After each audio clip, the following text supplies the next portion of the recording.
Hey, what's up YouTube? All right, I have a truck right here I'm going to show you guys. We filmed this about a year ago before we went to our Gen 2 Spacers.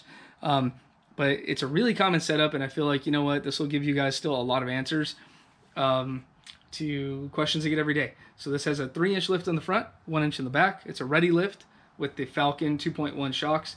And that has that adjustable reservoir in the back that has like the tow haul mode settings. This is a 2024 GMC 3500 Denali. And yeah, we got our 0.65 spacers in the front, 3/8 in the rear. This one has our 19mm ET lug nuts, which is this guy here. And we were only offering this for a couple years, and then we jumped to a Gen 2 spacer, and it'll say Gen 2 on it. Gen 2 means we opened up the holes right here. Pretty simple thing. Didn't change anything else.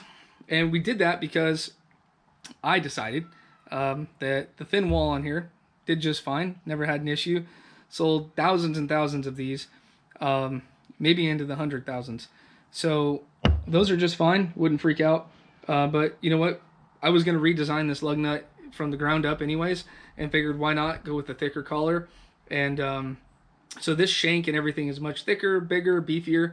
And I really wanted to just future-proof it in case I did get guys that maybe took this to like a tire shop and they didn't really pay attention, didn't want to start these in by hand or anything, and just started driving them in before the wheel could get centered on the hub and that type of stuff. I really just wanted to make these as robust and big and beefy as possible. So we do have these two options for you guys. Even currently we do. So the 19mm will fit aftermarket and OEM wheels, and then this will be just for OEM wheels. The lug nuts you guys have right now on your OEM wheels are like a really cheap 2-piece lug nut. Typically falls apart. A lot of you guys have complaints about them. This will fix that. But it has the same 22mm head. So if you want to replicate what you currently have, and say maybe you want just a pair from us, then you would get 16 chrome 22mm ET lug nuts. And at that point, you'd have ET in the front, you'd have your regular ones in the back. We are working on in the future to make these in a non-ET, but currently you would have to run a set of 4 spacers if you want all matching lug nuts in terms of matching like identical.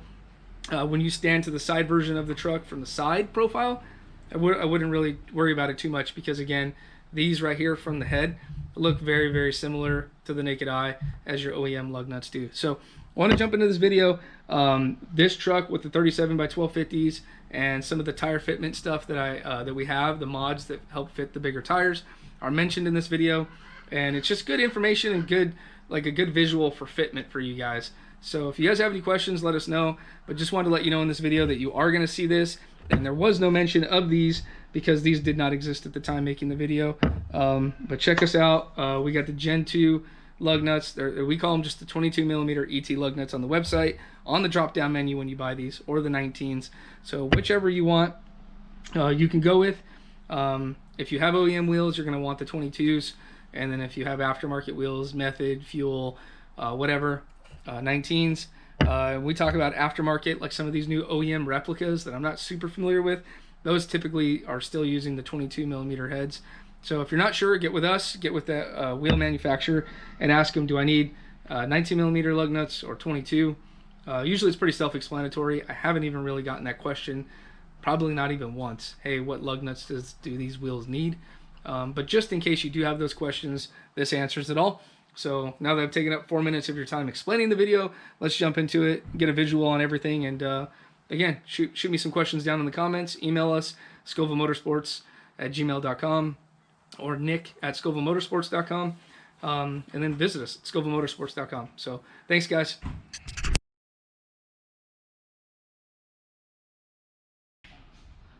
So guys, I just wanted to show you this truck right now. All right, so we got a 2024 Denali HD 3500, and we just did a Readylift leveling kit with the Falcon 2.1 shocks. Those things are awesome. But what I wanted to show you is, okay, cool, like we can kind of see a little bit how it looks. I'll have a better idea when it's outside.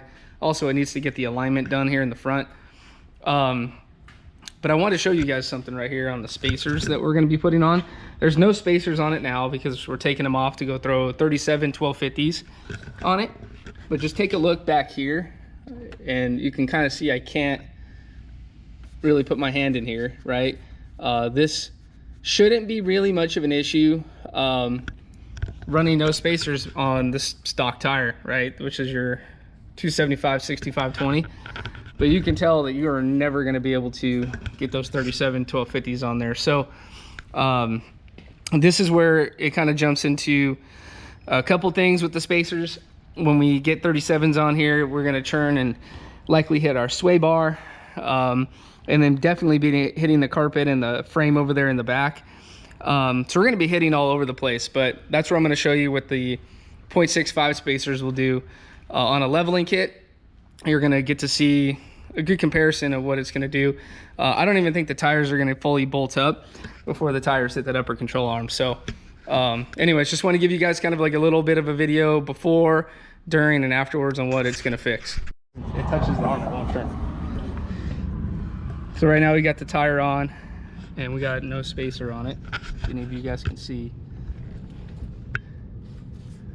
it's not even bolted up, but this would be rubbing up against that upper control arm, especially when it's on its own weight. So we're gonna throw some spacers on now.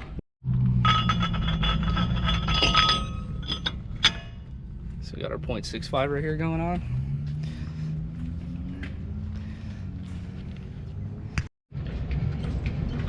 So right now the wheel and tires on and the 0.65 spacers, and we got the extended lug nuts in there. Those are just hand tight.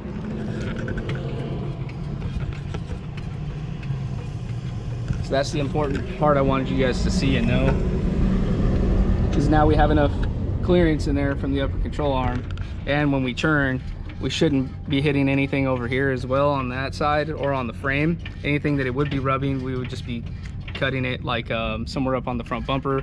Might be some minimal trimming here since we didn't opt for a bumper spacer, and then maybe a little bit on this carpet liner, but very minimal stuff with a box cutter in just a couple minutes.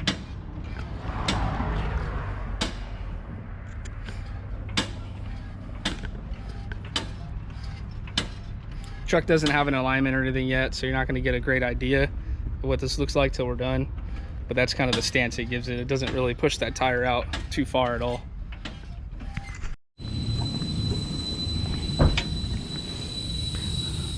So we got all the suspension right here all done. Again, something I want to show you guys too, I talk about a lot, I kind of want to make it all part of this one video, is that your wheel gets centered onto here. All wheels for the 8-on-180, or most wheels in the market, are going to be cut with that center bore in mind. And what that does is it allows it to be hub centric as well. So when you throw on a spacer, if you can imagine this, that does not have a ring on it, it's going to be flush right here, and you're going to slide this over and now it has nothing to rest on. So now us putting the ring right here, which is precision machined to fit over this perfectly, now it's going to be sitting on that hub ring again and keeping the wheel centered, keeping the weight off of all the lug nuts so these don't shear off. When you go and throw these stock lug nuts back on, that's fine on like our 3/8 spacers, but I don't think it's enough. So we don't sell these spacers without selling our ET lug nuts. So you can tell in here, again, great lug nut, has a 22mm head. But you can get black or chrome, same price from us. And again, kind of like I showed earlier, these are threaded all the way into the inside, and that's just enough extra space and room right there that'll allow us to further secure it on the wheel.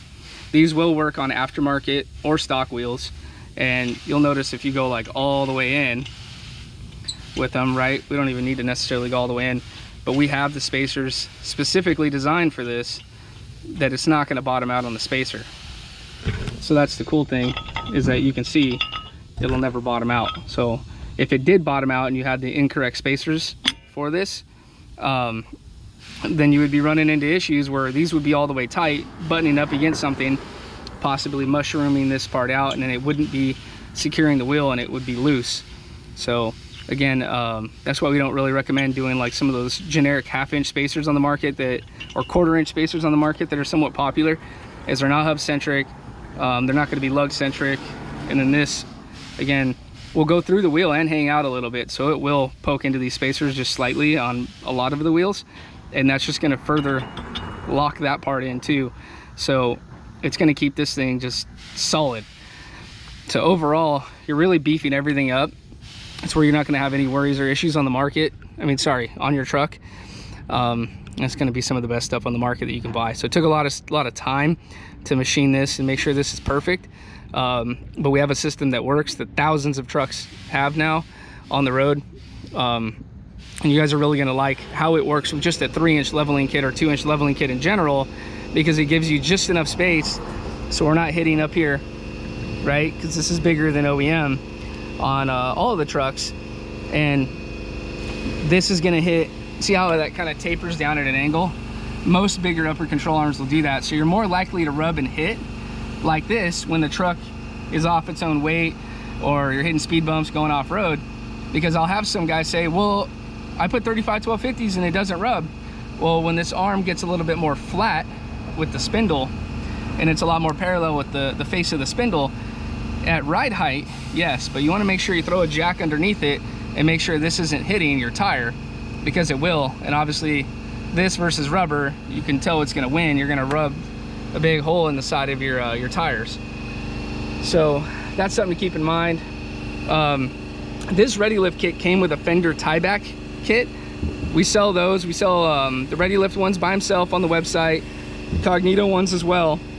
Then we also opted for the Kelderman caps right here.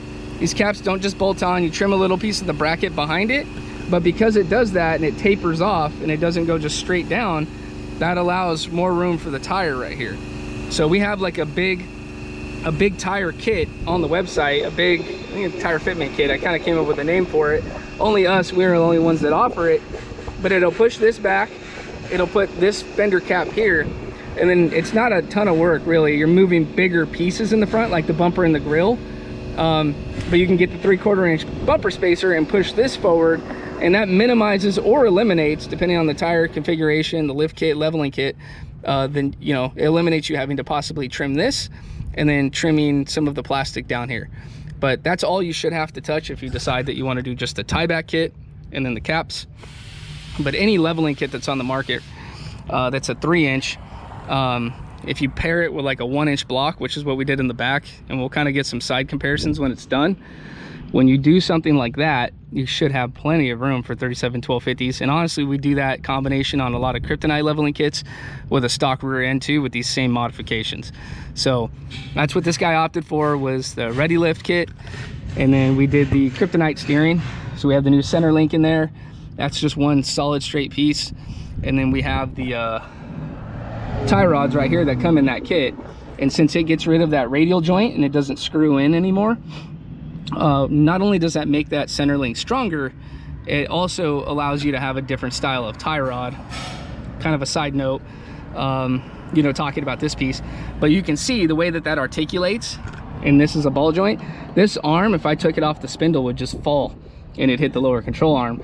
And why I mention that is when you increase your down travel and have a new geometry of an upper control arm, when you do a different upper control arm, you benefit from having that steering set up, because it's no longer putting all that pressure on that radial joint trying to bend and snap it every time. So again, just all stuff to keep in mind.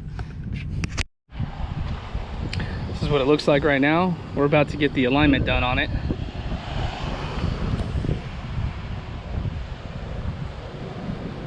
There's our 37 1250s in the back. You see those Falcon shocks in there. Those things are rad. And then we're about to find out how much it rubs here in the front. Again, we got our spacers on, so we got ample room right there. All right, I wanted to show you guys the way the truck, the stance of the truck. So we got the alignment done and everything. Remember, so the modifications that we have to the truck, right? We have a Readylift leveling kit, which is a 3-inch on the front, 1-inch on the back. And this is going to be the same stance if you do really any 3-inch leveling kit and throw a 1-inch block in the back. And this is why we always recommend doing a 1-inch block on the back. That's the clearance we have right there. Okay, and the modifications that we did to fit this tire, which is this is a 37 1250/20. This is a Nitto, and it's a ridge grappler. Okay, that's going to be these Kelderman caps right here. And then back here we have the bracket from Readylift, which we use the Cognito one as our preference, but you can also use the Readylift one. And then the only thing he did not opt for, because we're actually going to do an aftermarket bumper on this truck later, is we did not do the bumper spacer, but that would push this bumper out 3/4 of an inch. We have the Scovel Motorsports one, and that one's a really nice setup. You guys can see that all on the website. This is all, if you did do this piece also, it would be the caps, tie backs, and the bumper spacer is all part of our max tire combo. You'll find that, I think it's like $14.99 on the website on sale. So you'll see these little fuzzies right down here. So that's all I'm going to complete and do. Customer's actually here right now, so I'm going to trim this up and let him go. But all I got to do is trim below these bolts right here, which are these little Torx bolts, and we just usually trim across, right? So we'll do it a little bit lower, probably halfway between the bolts and the bottom of that fender liner. And as long as you trim that straight across, we're good and we have nothing to rub on. So that's pretty much it. Just wanted to show you guys what it looks like. And then also we got 0.65 spacers on the front and then 3/8 on the back. So that's where it looks like almost completely flush. Tires are almost straight. I think the tires are turned a little bit to the left-hand side. So kind of end the video for you guys right there at that. That's the stance. That's again 0.65 on the front, 3/8 spacers in the back, and then on all four corners we're rocking the black ET lug nuts. Those are nice and clean. They look good on these wheels. No more chrome lug nuts in here.